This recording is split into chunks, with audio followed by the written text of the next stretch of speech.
In the form of underground cults. Most of them are very secretive, usually organizing clandestine rituals in the dark of night. I always thought what makes us human is simple.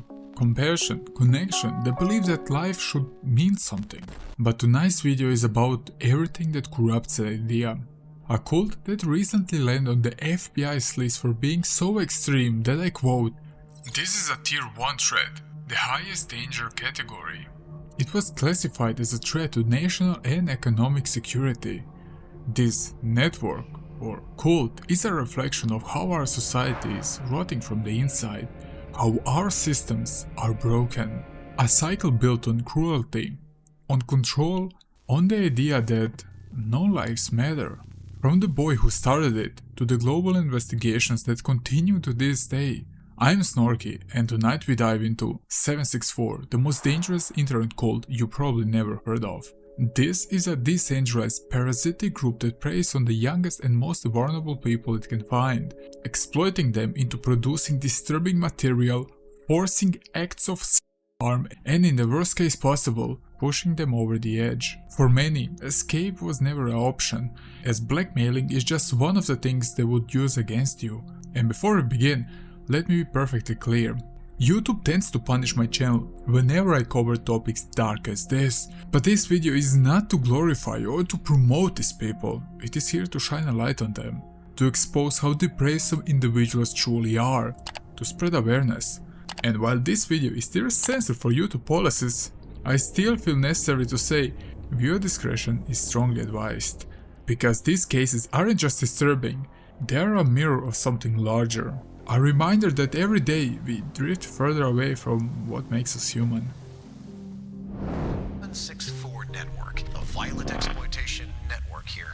We've tried to tell this story and nobody's listened, nobody believes it. It's too obscure, it's too obscene. Our story begins in the cowboy capital of the world, or simply Stephenville, and in a place you never expected a FBI wanted group to first take its shape. A school. For many of us, school is remembered as a carefree time and a place that brings back memories, but for others, it's the opposite.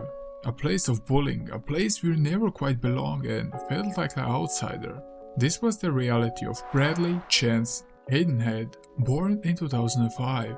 On the surface, he might seem like just another quiet kid, but the people around him quickly noticed that something was wrong with him and would often make fun of him. Bradley struggled to function in school and couldn't make any friends. His mother described him as withdrawn, often lashing out aggressively. By the time he was 13, he was already on the radar of the local police. He threatened his classmates and threatened carving pentagrams into his desk. From an outside perspective, this looks like some edgy behavior, a troubled kid playing the part of an edgelord. But when he started to explaining his classmates how to make bombs and started to openly talk about school shootings, teachers saw a huge red flag. They were genuinely scared, begging for him to be removed from the classrooms, fearing for their safety and the safety of the others. While he was rejected by his classmates, he started to embrace the role of this outcast. And in a later investigation, people would later uncover a photo. Bradley staring into the camera, pointing a gun straight into the lens, with the caption that reads, "Guess what? I still don't care." It's hard to tell who is to blame here, the parents neglecting his odd behavior, or his classmates being rude towards him. Eventually he was forced into a psychiatric care, prescribed medication and placed in therapy. But the root of Bradley's distorted worldviews ran deeper than a kid being bullied at school, as we will see. Later we discovered that he was exposed to adult content as early as 8, which robbed his ideas of affection and love. By 10 he was already watching graphic torture videos online, becoming completely desensitized to violence and gore, and you can only imagine what such type of content would do to a young mind. Therapy sessions didn't work either. He refused to participate, continued to lash out at his parents, and even ran away from home a few times. Things reached a breaking point when he was hospitalized after swallowing 10 650mg Tylenol pills and half a bottle of cough syrup while being positive for pot. This could be a way to end it all, but the doses were too small to do any serious harm. But the conclusion we get from this act is that Bradley is spiraling down hard. High school didn't work for him either. He quit, and he simply had no friends, no plans and no future. Just a kid that nobody wanted around. And that's when he turned to the one place that always welcomes you, no matter how screwed up you are: the internet. It became a place where Bradley could explore, experiment, and the most dangerous of all things, find like-minded people. In 2019, what started like another day in Minecraft eventually won with an invitation link to a Discord server called Cult, spelled with V instead of a U because edgy aesthetics mattered, but this wasn't some edgy cult-like community. It was actually a grooming hub run by a Frenchman named Rohan. While playing games like MC or Roblox, members lured vulnerable kids playing these games into their private servers, exposing them to adult material and later trying to blackmail them to make the same content. And this is the world we live in today. A world with one of the most dangerous cults out there started on a simple Minecraft server. Wild times to be alive. What matters is that Bradley was not being exploited, so to speak, but he was watching and learning, understanding how power dynamics online work, how to manipulate and how to blackmail. And in December of 2020, at just 15 years old, he decided to create his own group, and he named it after the first digits of his zip code, and so 764 was born. To an FBI warning about a criminal network targeting kids at home. And George, this group is about pain. This group is about terror. I lifted up my shirt and I said, look what they've done to me, look what they've done to me. The group called the 764. It targets minors. I would sleep with a kitchen knife under my pillow. From the very beginning, 764 was just another clone of a cult. Bradley wanted to be unique. The formula was simple on the surface. Find children and teenagers online, pull them into the private servers, coerce them into tests of loyalty, and at the end, tighten the grip until escapes becomes impossible.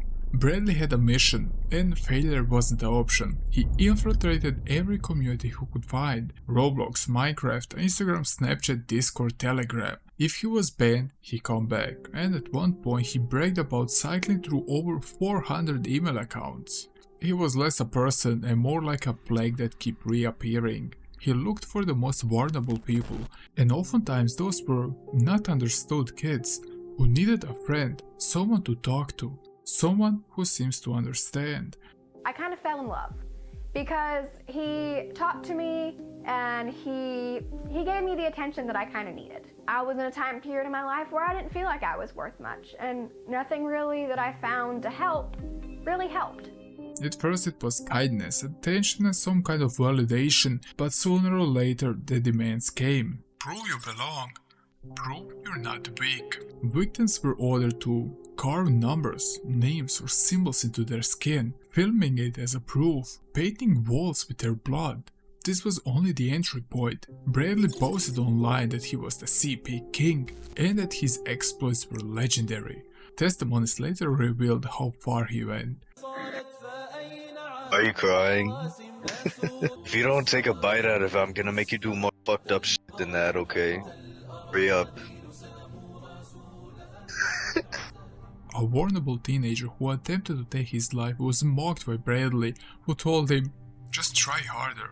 In other cases, a young girl was manipulated into sending photos, only to be blackmailed into harming herself on camera. These demands always escalated. I was forced to into my vagina. I didn't want to do that. I got threatened. They would tell everybody everything I've ever done.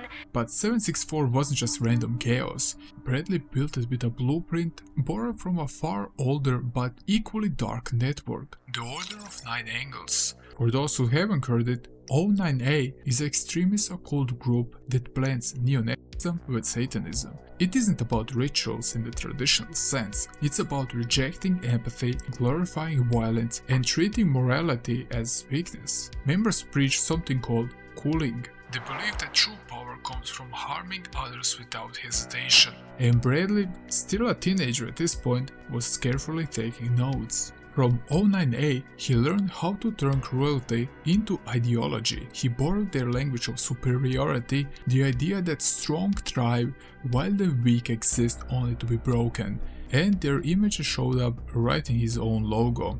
At the top, The number 764, as I said, were his zip code, which he turned over time into a brand.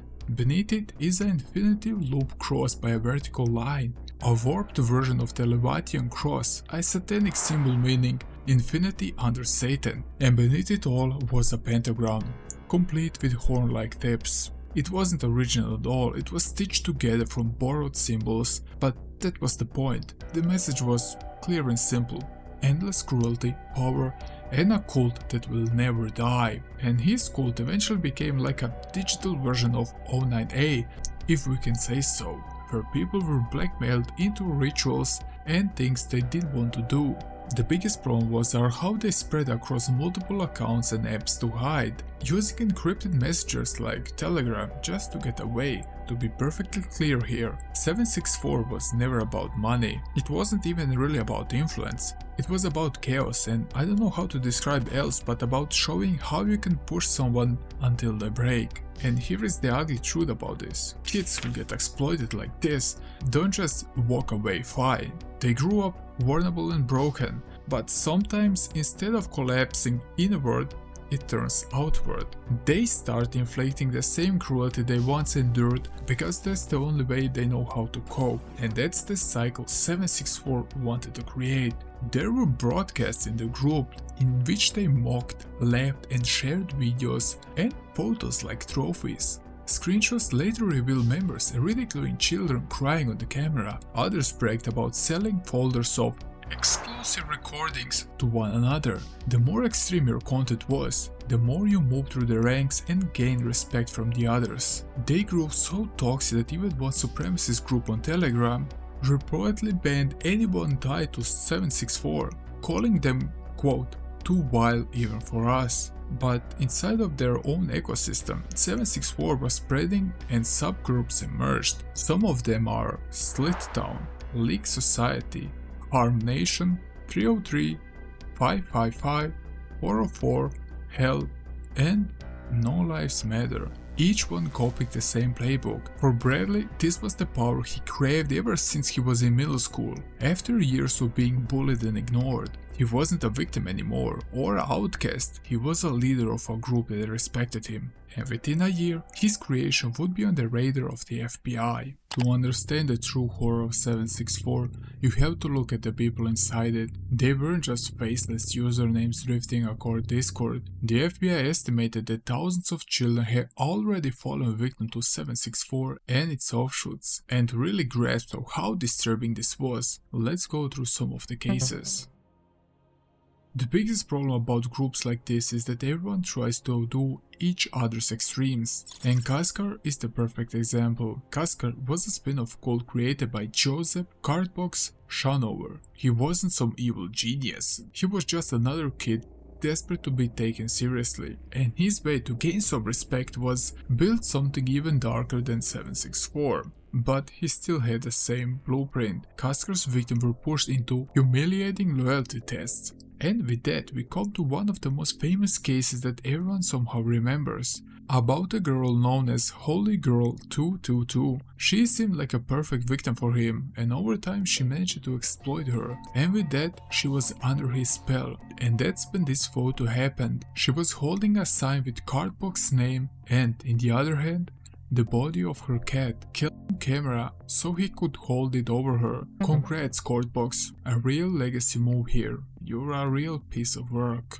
When Cardbox's mother trolls flooded her obituary with those same images, and how twisted is this, I can't even comprehend. Later, Holy Girl was doxxed and swatted, and some in the group mocked her for saying she just wanted attention. Another figure tied to these networks was known as Harm. His real name was Abdullah Ali, based in Egypt, and his specialty were animals. Harm regularly posted videos of abuse. Sometimes the animals were his own victim, other times kids were forced to do it for him. In one of the most infamous clips, a girl is seeing killing her cat live on Discord, while Harm was watching and demanding special acts. Harm's presence proves that 764 was really about breaking every taboo imaginable. If they could inflict pain, they did. Nino's story is a bit unique as it portrays a completely different side of the story. Not one of a victim, but rather someone who was willing to do everything to be accepted. Nino Luciano was born in Germany in 2004, shuffled through foster care and psychiatric institutions, and with that, medicated daily. Why? Well, his parents were addicts and he was born with withdrawal syndromes. By 6 he was sleeping with a knife under his pillow, and they tried to rehabilitate him by giving him medication on a daily basis. He said that the drugs made him feel numb, like he was on another planet. The German state covered the full cost of his placement, more than 400 euros per day, which included everything from therapy, psychiatric care, to things he needed for a normal life. By the time he was 18, the total cost has reached around 900,000 euros. And the support stopped the day he became an adult, and then, just 10 months later, he killed. In April of 2022, Nino livestreamed the brutal murder of a 74-year-old woman. He killed her, stomped her, and slit her throat, all on camera. The motive? Well, to prove himself to the maniac cult, a Romanian offshoot of 764. But when the case was made public, it all made sense. He was already posting videos about beating dogs, hurting people, and ending with this poor woman. He even claimed it was a hate crime. He thought that the woman was Roma, but this just shows how detached he was, as if this act would then be acceptable or what. For that, he was sentenced to 14 years in prison and court ordered a psychiatric treatment, but by then the footage was already circulating as another trophy for the network. This ideology managed to blindside a very young boy from Sweden. He was just a 14-year-old boy that called himself Slain764, who ran a local No Lives Matter group. To set him apart from any wannabe member, over several months he roamed the streets at night and preyed on mostly elderly people. When he was sure that no one was around, he would jump them and stab them to death, filming everything and spreading it to other members. He was eventually caught, but because of his age he couldn't be fully convicted. Instead, he was ordered to pay $26,000 in damages. 8 lives were lost and entire families were shattered, while he walked away with just a small fine. You could see why this cult is a huge problem, because it's not just a local thing, where those cultists gather and make mayhem in a certain village, God knows where, but it's the complete opposite. It can be everywhere, and it can happen even in your neighborhood. To show you how diverse they are, here is a proof that not every member needs to kill to climb the ranks. Some tried manipulation. One of the most prolific was Vincent Collision, better known as Yuki. He moved across Discord, Instagram and Roblox, anywhere where he could find little children. Once he gained their trust, he would start to making demands like rituals, photos, videos, etc. But this sadly isn't where the story of Yuki ends, as it gets much darker and disturbing. Authorities link Yuki to at least 2 suicides, one involving a pregnant girl, where he smashed a brick through a window and the shock triggered cardiac arrest that killed both her and her unborn child. He also ran something called a Brick Squad, a pay-to-order harassment ring. For a price, his crew would throw Molotovs, smash windows or invade homes, filming the damage and sending back to the client. But some members didn't want to stop at humiliation or violence. They wanted to. One of the most disturbing members was a 15-year-old girl known only as FMLK. In 2021, she manipulated Samuel Hervey, a 25-year-old American who was struggling with his health. He'd been studying biochemistry, and after turning 18, he began transitioning. Then the pandemic hit and everything started to spiral down. He left his university, his marriage collapsed, and he stopped taking his medication. By 2020, he was admitted to a psychiatric hospital where he was diagnosed with schizoaffective disorder, and a few months after his release, he left the country and drifted to Kyrgyzstan. On November 7, 2021, he gave his admin access to this girl, then taking a bus to the rescue mountain outside Bishkek, and then he climbed the mountain. He set his phone up, began a live stream, and poured himself with gasoline and lit it. 29 people watched his broadcast. Some cheered, others shouted the group's name.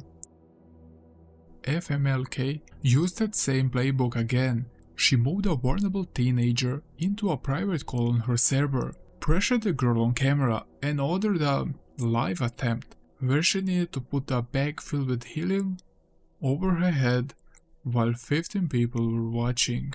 We are continuing to follow breaking news tonight of an Amber Alert. A young girl is thought to be in extreme danger. 21-year-old Caleb Merritt has abducted 12-year-old Allie Broadway.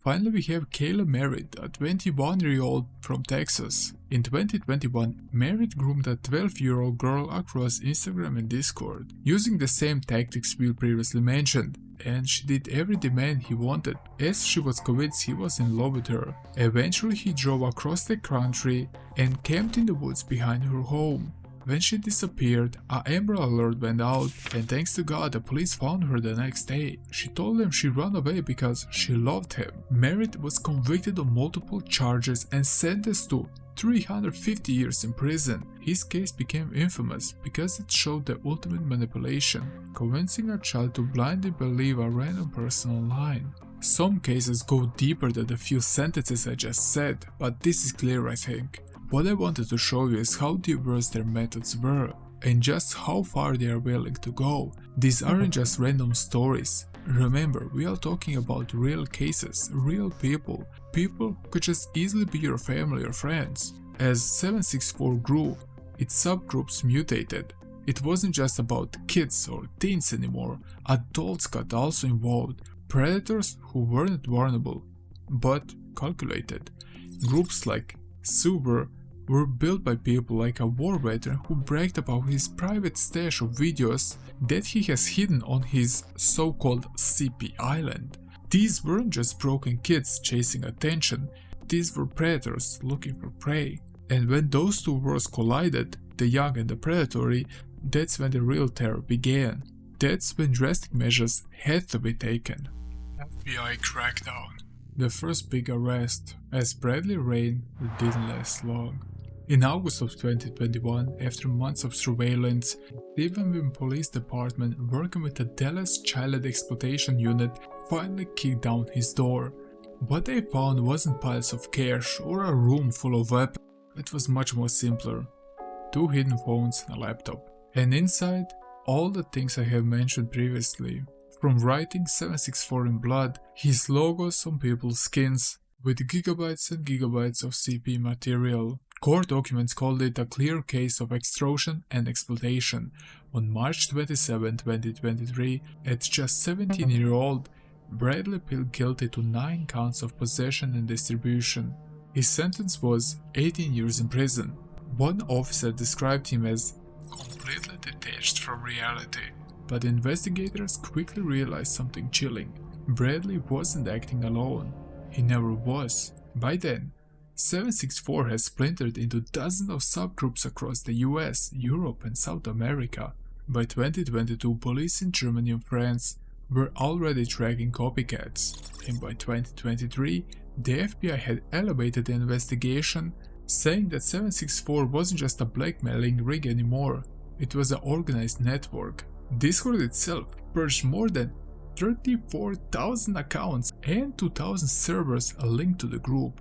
Even if it sounds impressive, it's like chopping weed, they just grew back somewhere else. Because the bands pushed them just deeper underground, they would regroup on Telegram, mixing 764 with other extremists. 764 was actively involving blending grooming, sadism and ideology. September 2023 was the turning point. It's when FBI made it official. For the first time, they named 764 directly in a public service announcement. The Bureau warned that the group had become one of the most dangerous online threats in America, targeting children for blackmail, coercion, and what they called ritualized acts of harm. They gave 764 the highest possible classification, Tier 1. The same level is reserved for organized terror groups. And so the FBI is working hand in hand with our partners, our federal, state, and local partners for training, for awareness, and to work together collaboratively to really combat this threat. This wasn't just a simple crime case anymore, it was a matter of national security. Once they were labeled as such, arrests exploded across the globe. By the late 2024, dozens of members had been caught, some were sentenced to decades in prison, others, being minors themselves, were only placed in juvenile detention, even though their crimes still made national headlines. One of the biggest crackdowns came in Tennessee. In December of 2024, the Tennessee Bureau of Investigation launched Operation Autumn Shield, a 3-month undercover mission targeting 764 servers. The result was that 19 children were rescued, 10 predators arrested, and multiple servers were dismantled, including one subgroup called 101, run by a 14-year-old boy. And those arrested ranged from their 20s to nearly 60 years of age. The charges included everything from grooming to using AI to generate explicit content, and this case made headlines nationwide. It was proof that law enforcement wasn't just watching. But here is the thing, even with their raids, bans and global investigations, 764 didn't die. It adapted, it spread, and it evolved into something even darker. It would be comforting to think that 764 ended with Bradley's arrest, that the 80-year sentence handed to its founder would be served as a death to the organizations, but this wasn't an ordinary cult. In 2024 and 2025, cases tied to 764 continue to surface around the globe.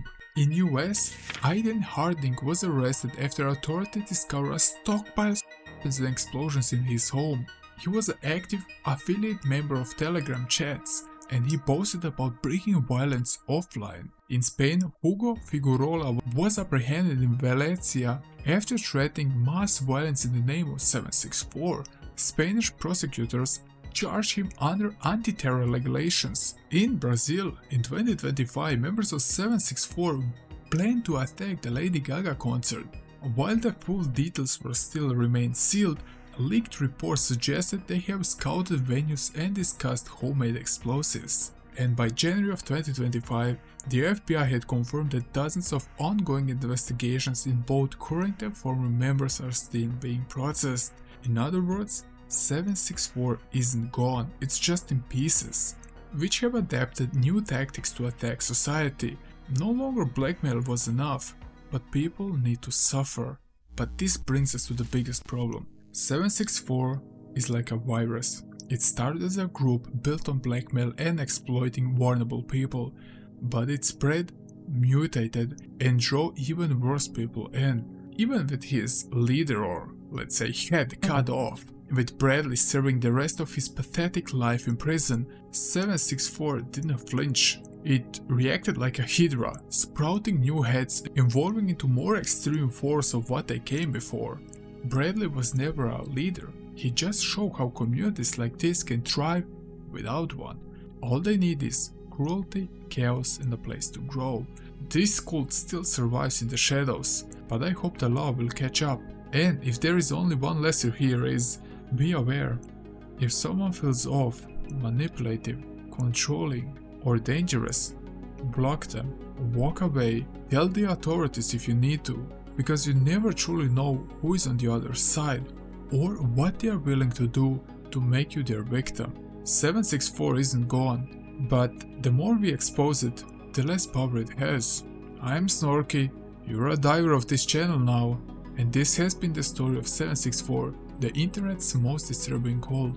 And remember, monsters do not vanish when lights came on, they just learn how to hide.